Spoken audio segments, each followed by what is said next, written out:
Ooh,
we're all eating your fries? Sure. How'd you find this place? Passing across the street. What's up? It's because you had us going to that place, which isn't open till 4. So I was like, well, I got an idea. Can you hear me now? Turn it up. Ride connected.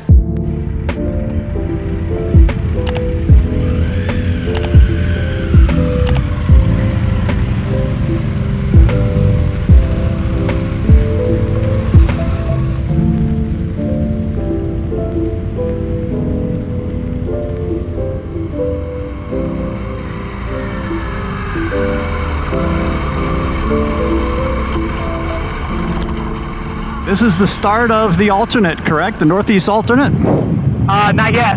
Not yet. This is the old Scar. This is still Liberty Hill alternate. Okay, gotcha.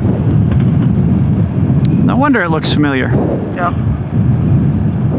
This is the warm-up. The warm-up. Yeah, the warm-up to the main event. What a beautiful day, though, man. We couldn't ask for a better blue sky day. As long as we're moving, it's not too hot. Yeah. 95 degrees according to my thermometer. What's the high going to be today, Steve? 98. Holy moly. Yeah, let's keep that wind therapy. They say that today is going to be a record high day. Oh. Well, who planned this route anyway, with it today anyway? You did. Great.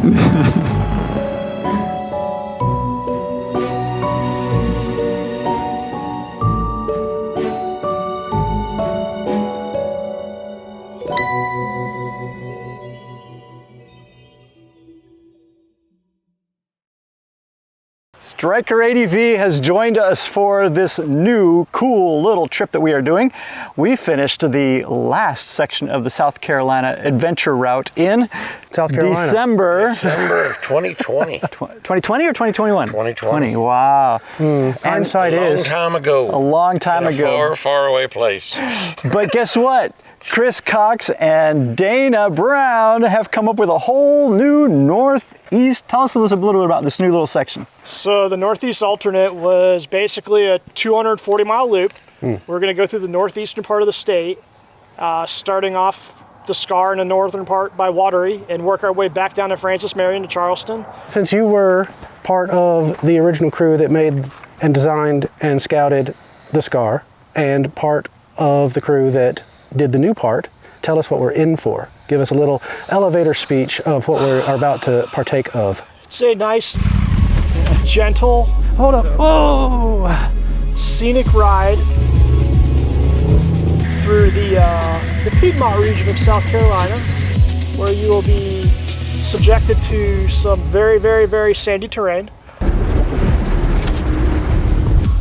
and some nice deep forests along some river valleys and some long stretches of pavement, with the challenge of getting as much sand and off pavement riding as possible. This little castle thing on a shovel. Not that kind of sand. No playing in the sand. Nothing yet, sir! Besides, that's beach sand. That's where we live. That's right. Now, that doesn't mean to say that I won't be playing in the sand at some point or It's another. going to be fun. Yeah, this is going to be awesome. Steve does in fact live near this new northeastern alternate. So today we're going to do the first half of that northeastern alternate on the Scar. If you go to the South Carolina Adventure Route website, you can actually download the new maps. They've already been updated, so you can get the downloaded section for the new alternate. We will be spending the night at Steve's house, which he's located partway, just a little bit off of that About 6 route. miles off the trail. So make sure you hit the like and subscribe button, hit the little bell notification so you get the notification for the next one as well. But stick around, guys. This is going to be a fun little adventure.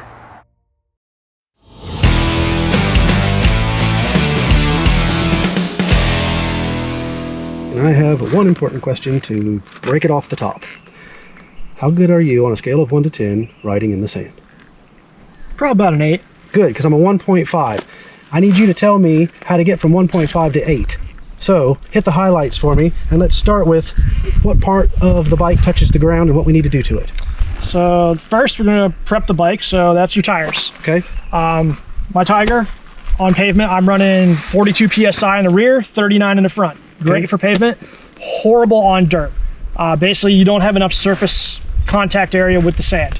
So what I'm going to do is I'm going to air down to 25 PSI front and back, and basically that'll give the tire, it'll spread it out, give it more surface area so I can get more traction in the sand. So when we're airing down the tires, I'm assuming for each bike it's going to be a little bit different depending on the weight of the bike and the type of tires that you have, but you don't want to air them too far down because... With the Tiger, if I air down too low, I run the risk of bending a rim. Okay. You guys with like your vstrom and Chris's CB, you guys have cast wheels. Yeah. You run the risk of cracking a wheel. Okay. A little bit of air down is good, a lot of air down is bad. Correct. Okay, the other cool. thing too is if you air down too much, now this is more to bigger dual sports and enduros like KLRs, DR650s. If you air down too much, you can actually break the bead on the rim. Okay. And the tire will rotate on the rim. So That would be not good. That's not good at all. Yeah, I'm a novice, but I know that wouldn't be good. All right, cool. So that takes care of the tires. Let's talk about what we need to do with our hands. So hand control, Yep. You've got clutch control, throttle control, and how you grip the handlebars. Okay. Okay, I'm going to start with handlebars, okay? Cool. One of the things that some people do when they get in sand or a loose traction area is they death grip the handlebars. Okay. Like you see them tense up. Trying to hold it straight. Correct. Yeah. You're fighting a 500-pound motorcycle, and inertia and physics is not going to work out for you. Okay. So just gently have your hands on the bars. Now, I'm not saying like, keep them super soft, but firm pressure, but don't death grip it, okay? It's like the song. Hold on loosely, but don't let go. Correct. Okay, cool. Second is clutch, Okay. Feathering the clutch is going to be your best friend in some areas. You're going to get in some areas where you have super deep sand, and if you just start feathering the clutch, give it power to the rear wheel, take it away. Give it power, take it away. That's going to help you push through some dirt from some deeper areas, some tougher areas, and it's going to really help you kind of maintain control of the bike. Okay. The other thing is the throttle. All right. Okay. Sometimes we want to throttle out. That's just the big thing. Throttle out, means, crank that throttle as much as you can and hold on. In sand, that can kind of work, but a lot of times it doesn't. Okay. My Tiger's got 90 horsepower to that rear wheel. If I get in deep sand, if I lose traction, and then I start hammering on that throttle, that's 90 horsepower that's going to a wheel that I cannot control. That's just going to slip underneath you. Correct. Gotcha. And the bike will go left, right, up, down. Rarely straight. It will go everywhere that I won't want it to go. The thing with throttle control is just gently ease on the throttle, let it go. Okay. Those three things right there for your hand controls, it's going to take practice. Now, I noticed you left one of the 4 things off the list. Front brake. The reason why I left Yeah. front brake off, did it on purpose, is one of the biggest misconceptions, and this is all motorcycle riders, is if you need to get stopped quick, emergency situation, or if you get nervous and scared, some people just mash that front brake. If you mash that front brake in sand, the whole front end of the bike is going to twist and you're going off. Okay. So my biggest advice is don't look at the front brake. Don't think about the front brake. You don't have a front brake. Gotcha. Your So- clutch is your front brake. Correct. Gotcha. Okay. All right, so that takes care of what we're doing with our hands. Let's talk about what we're going to do with our feet, and I'm assuming you're going to need to get on the bike for that. Yes. Cool.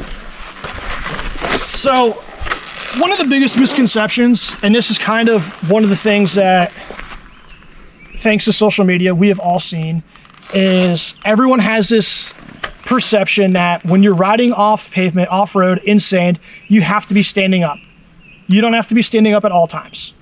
You can easily ride through deep sand, gravel, mud, sitting down, you'll be fine. We're not Dakar racers. Yeah. And actually, if you look at Dakar racers, they actually don't even stand up that much. So it's okay to be sitting down. Now, when you're sitting down, just ride your bike like normal, okay? Your foot peg is centered on your boot. Right. And just, you know, just ride. Now, okay, so you said centered on your boot. Why not on the balls? So if you're on the balls of the feet. Yep. What are my heels doing? Okay. Sticking out? Yep. Cool. So think about it this way, okay? If your feet, you know, are centered on the pegs. Yep. And if you do fall, you're going to plant your entire foot. Or if you need to stop, you're going to plant your entire foot. If I'm on the balls of my feet and I need to stop real quick, I push off, I'm going to be breaking some toes. Gotcha. You know, no matter, you know, if you got good dirt style boots or the enduro boots like you guys have, it's just not a good idea. Tiny details matter. Yes. All right, cool. So while you're centered on the pegs, the other thing with your feet is you're going to steer with your feet. Okay. Okay. When you take a turn on pavement, you kind of use the bars a little bit and you lean. Right. Okay. You use your entire body. On dirt or in low traction areas, you just make subtle movements. Okay. With your feet. Now, I'm not throwing my body hard to the right. I'm just shifting my weight on my right foot. Okay. So you're pushing. It's sort of like skating. You're pushing down on the foot. Correct. Okay. Cool. So that's keeping our platform secure, balanced, and manipulatable. Yep. What are we doing with the top half of us? So the top half, if you do get in an area or if you feel uncomfortable, Yep. the biggest thing I will say is if you feel uncomfortable, stand up. Okay. So the key to standing up is most adventure bike riders who have very little experience off-road will stand up and they'll just kind of, you know, not really, they're just standing up vertically on the bike. Okay. They're not really doing anything for it. Whereas if you look at most like motocross racers, enduro racers, people that have been off-road a lot, it's called the attack position. Okay. Okay. The attack position is your feet are still centered on the pegs. However, your knees grip the bike a little bit. Okay. Now, don't death grip it, but just put subtle pressure on the tank. Becoming one with it. Correct. Yep. And then, you know, you still got, you know, light pressure on the bars. The reason why this is called the attack position is because you're able to attack where you want the bike to go. When you're in sand, the bike's going to do its own thing. Whereas you're kind of just letting the bike go, but you're making those subtle changes with your weight that help you move. You know, hey, I want to go right. We're going to lean to the right a little bit. Okay. We'll get there. But the handlebars are just going to kind of float and wiggle with the contours of the sand and just kind of like keep control of it. Don't try to steer with it. Correct. Gotcha. Okay, Now, cool. if you put a lot of pressure, like if you crank down on your front bars, that wheel, you're not going to be able to fight. You're not going to fight that. Whereas that's another thing is you're putting weight on the front. I'm assuming that you don't want to dig the tire into the front. So do you need to keep your balance centered on the bike, back a little bit? So when you grip the tank with your knees, you're kind of leaning back a little bit further. Okay. Okay. So basically, as you're doing that, your front wheel is automatically going to have less weight on it than it normally would. And you can manipulate that weight too with a little blip of the throttle, pulling the nose up a bit. Okay. Yep. So if I'm coming up to an area and I see like, okay, that looks like some deep sand, here's what I might do. You know, I might, first I'll clutch in, kill the power. Okay, I'm looking out to see what's going on. Okay, it looks pretty deep. Let me give it a quick blip of the throttle, pop the front end up, and then I'll just skate right through it. Gotcha. You're dragging the back tire and you're skating the front one across. Correct. Cool. All right, so I suppose really the last thing we need to do is go ahead and make sure your tires are aired properly and then find a bunch of sand for you to show me how to do it. Correct. All right, let's do it.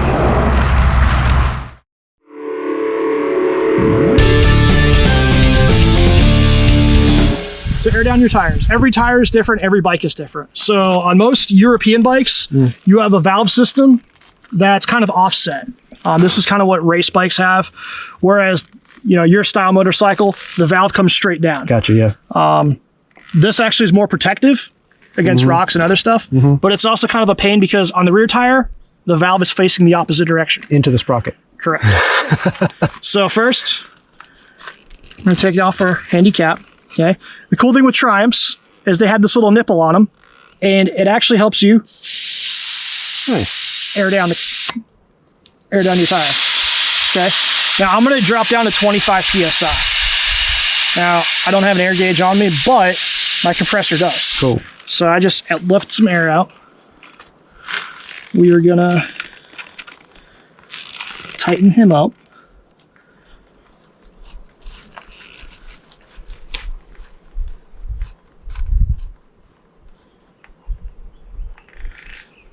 And right now I've got 23.7 So you just bump it up a little. PSI. So basically I'm going to set this to 25 and then we'll air it up.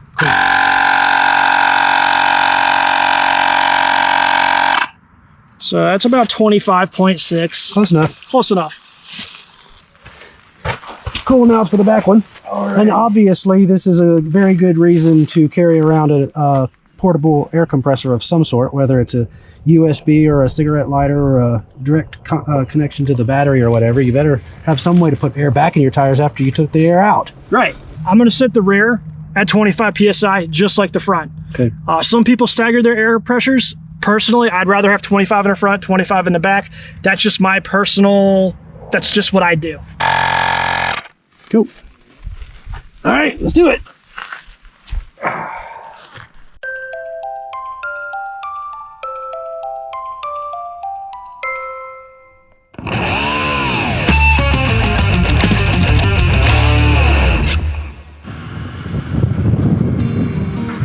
Boy, it is slippery out here. Loose hands make light work. Even this ain't even deep. You want to come past me? I'm pretty sure there's a lot of deeper sand up there. Moderate sand back there, and I still am fighting the instinct to steer with my handlebars. Gotta let go. Gotta let go of the fear. Let the bike kind of ride a little bit under you. I find standing is helpful, but even in the moderate stuff. You have a lot of sand coming up right here, so just light on your bars, and if you want me to pull off right here, I can. Well, find a spot where we can go back and forth across in front of the camera. All right. Yeah, You got it. Oh, this is deeper than I thought. yeah. Yeah, there's some deeper sand right here too.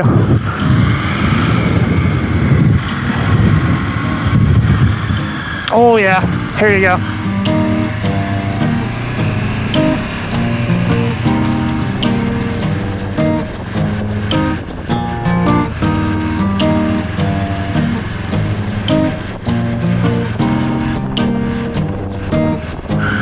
Whew.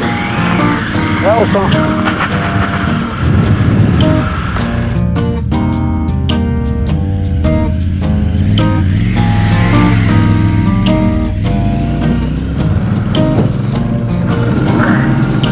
Feet on the peg. Feet on the peg. There you go. Feet are on the pegs. They weren't, but they are now.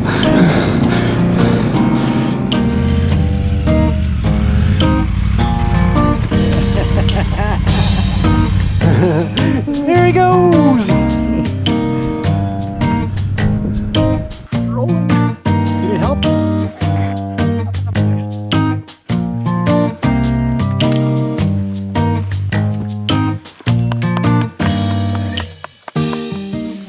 That was very nice of you to demonstrate to Jason how to gracefully fall in sand.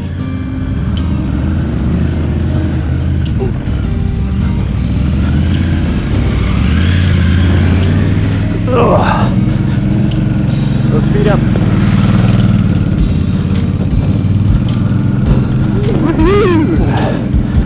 That's it. Go, man, go! Yuck.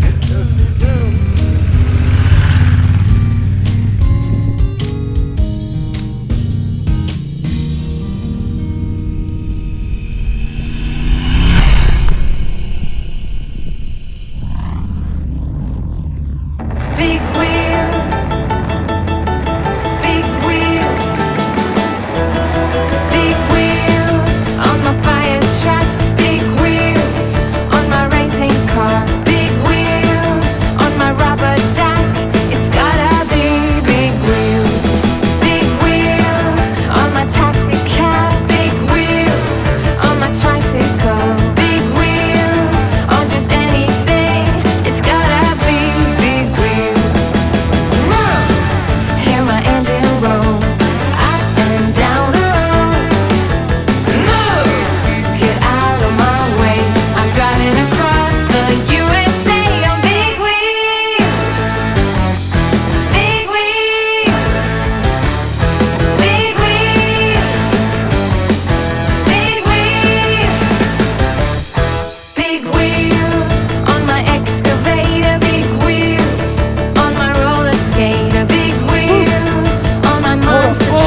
whoa, sorry. Get out of my way. I'm driving across the USA on big wheels. Yeah, got a little squirrely there. Yeah, buddy. Big wheels. Big wheels. Big wheels. Big wheels. So how did the classroom lecture go? Did it help at all? Well, it told me all the things I need to think about. The problem is I try to think about them all. Uh-huh. So I have found, and although I am going, 12 miles an hour and trying to do all of the same stuff you told me to, but I find that if I concentrate on steering with my feet, I don't tense up my arms. So that's a good thing. Which is weird, Yeah. I suppose. Anything that works, right? Right. Well, Dana did say this has been the deepest sand he's ever experienced on this car, so hat off to you for making it through, man. Oh, well, I'm not done yet.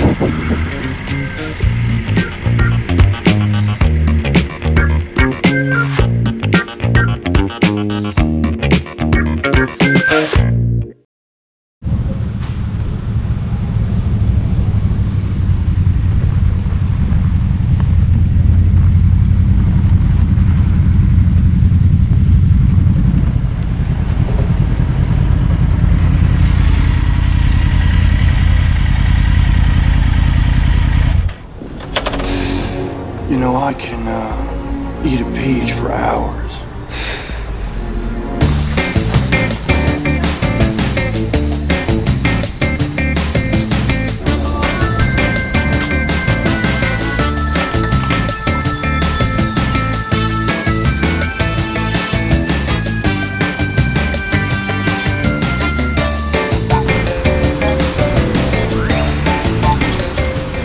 Show me what you got here. So today we're packing peaches. We got a few things going out today. We just finished a load for Walmart. We've got another buyer of the peach truck that, does these tours and takes peaches straight to the consumer in cities all over the United States. So we're trying to get them out. We got a few other trucks coming in today. We've got about 8 trucks we're trying to pack and load today. 8 trucks today. That's and right. Probably that many tomorrow. That's right.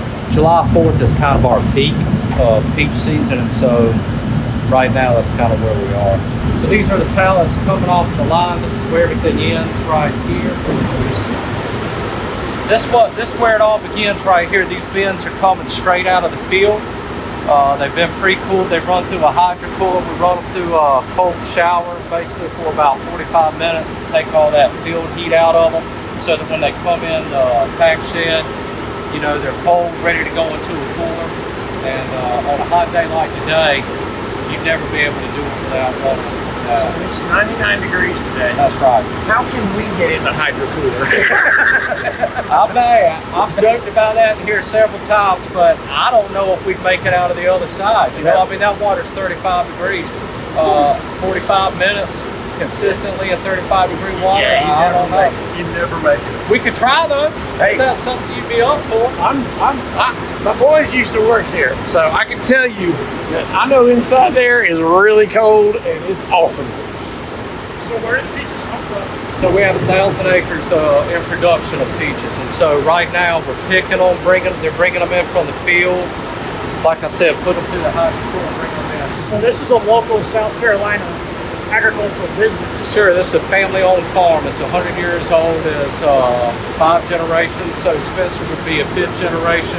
As an in-law, I'm an in-law to a 5th generation farmer. He's pulling the bins straight out of the hydro cooler to put them straight in the bin cooler to keep them cold until we're ready to put them on the line.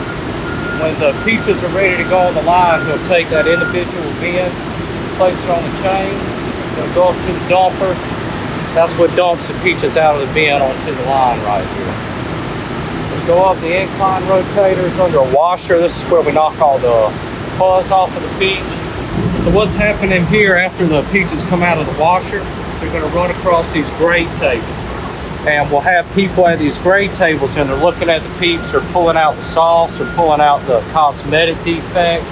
And so this is your first grade. And so they're pulling out of the number 1 box and putting the defects into a number 2 box. After the peaches peaches go through the first grade, they'll make their way down here, go up the incline rotators. And this is a new machine right here we got last year. And so prior to this machine, we had the ability to sort peaches by size. Now we have the ability to not only sort by size, but I'm also grading with this machine. So that means I've got 4 cameras, 8 lanes. So I've got 4 cameras on each lane. So what's happening there is spinning the peach up underneath the sorter. It's taking pictures of it. It's got 3 infrared cameras, 1 color, so it's able to identify soft spots, cracks, split pits, pretty much any defect that you can have with a peach. We're able to help pull it out with the machine now. Whew, that's crazy. After it goes up underneath the machine, what's happening here is I'm distributing the peaches. So I'm sizing the peach. In our blue box, I might have 2 drops on 1/2-inch peaches, 2 drops on 3/4 peaches, 2 drops on 3/8 peaches. It just depends on the size distribution of the bin and that field and what's being picked. For those y'all don't recognize him, his name is Doug McCormick, country singer and peach farmer extraordinaire. We've got some high school kids here helping us this year, and I'm a big fan of that, a big proponent. I think it's great. I think it's something everybody should go through. It's like I told these kids before they started, I said, you're going to have the opportunity to learn a lot about a lot of different things. You know, there's opportunities to learn mechanical stuff in here, electrical work, logistics and shipping. I mean, of course, the peaches and grading and all that, I said, but most importantly, you're probably going to learn what you never want to have to do again. Yeah. All right, man. Thank you so much. Dave, always good to see you, man. Thank you for dropping in. Thank y'all.